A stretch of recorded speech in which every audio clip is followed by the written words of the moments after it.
Yes. I've got a question. All governments and people like London Transport are all corporations. Is that correct? Yes. So They're not limited companies, they're corporations. yeah. I've got even there. I've got a list of London Transport there. So regarding with the fees and the fines, how are they going to take that from the person without the consent of the contract, or how would they get the money from the people without consent? Or by menaces. Yes, I mean under the Bill of Rights, it'd be against the law, wouldn't it? Well, yes, and that's why it's quite interesting. That's why I don't get what we're all doing. That's why it's quite interesting that this chap won the case. Yeah. The 11.5 grand fines, and he won the case. Yeah. So there is the potential of a class action here. Yeah. There's the potential that everyone that comes through Cudham gets and doesn't pay the ULEZ and gets fined 180 quid. Clubbed together in fact, as they would in America, class action. The trouble with all this is that the power of big government is huge. And also the judiciary. And people will not as reliable as it was. back down very quickly. Well, they get scared. They get scared for their jobs. Yeah. Fear is a fear. I mean, look at lockdown. It's not hard to scare people. Yeah. So I get the point you're making, but it's. I don't think you can go over law. Because law's law. So I don't get what we're all doing. Well, no, law's not law. Law's open to interpretation. Yeah. What's above the Bill of Rights then? I don't understand. Well, the Bill of Rights goes back centuries. Yeah, I know, but that's. And we can argue about the constitutional points and what's right and what's wrong, but you have to live in the modern day practicalities. And look, in the case of that fella that got off the 11.5 grand, as he said today to me in opposite Downing Street, the judiciary actually acted in my favour for once. It's the only time in my life. Yeah. So it's all this is open to interpretation. Yeah, because in 1973, didn't the monarch become a corporation? She became head of state. Is that correct? So how are they? No. How are they putting this?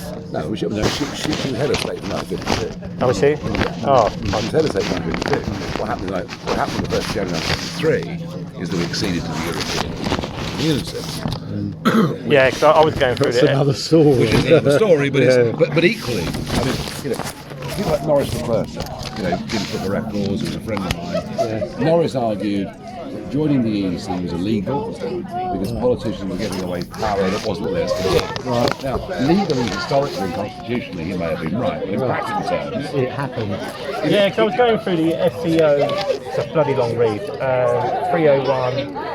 048, I don't know if you've gone through that. I've seen it, yeah. But It's a massive read. yeah, it's very difficult. Now, look, And that backs up what I say. yeah, but we have to accept where we are. Yeah, what I mean is, they can't put new laws past their state in 1973. In theory- How are they pushing the union? In theory, but you've no. got to fight In theory, no, but in practice, we are where we are. And to argue something's illegal is fine.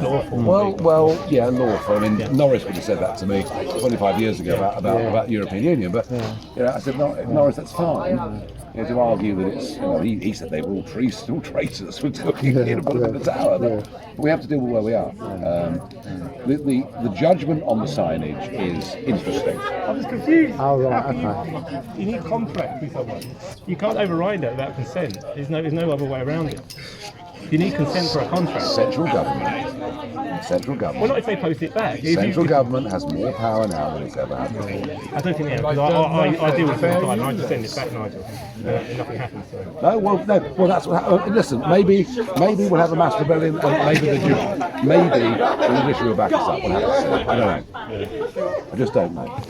Yeah, so I don't want to put that on TV, though. It's too complicated. And again, that's the other problem. How do you explain it from the citizens? Exactly right. Contract law is contract law. In theory, there was a contract. And in theory, I mean, Tony Benn used to argue this. Ben was very left-wing on things I would agree with, but on some stuff Ben was brilliant. Ben was basically, we the people have power. We have a written constitution through a series of legal things that go back centuries. Well, who knows? Ben's argument was, we lend power every 5 years. It's our power, but we entrust people to carry out on our behalf. And then we take that power back. But that basic contract would be broken. Many times, many Yeah, times. and actually, it's the other way around now. That the whole burdens but the whole relationship's been reversed. So it's very difficult. And another thing I know, heavily Freemasonry government. Not as much as it used to be, but if you go to local government, Yeah. and Are you a knight? Are you a Freemason? And shake someone's hand. I see your handshake. if you go to local government and planning, Absolutely. you'd be amazed. Are you not Freemason? Okay. I can see your handshake. But you'd be absolutely amazed what you'd see.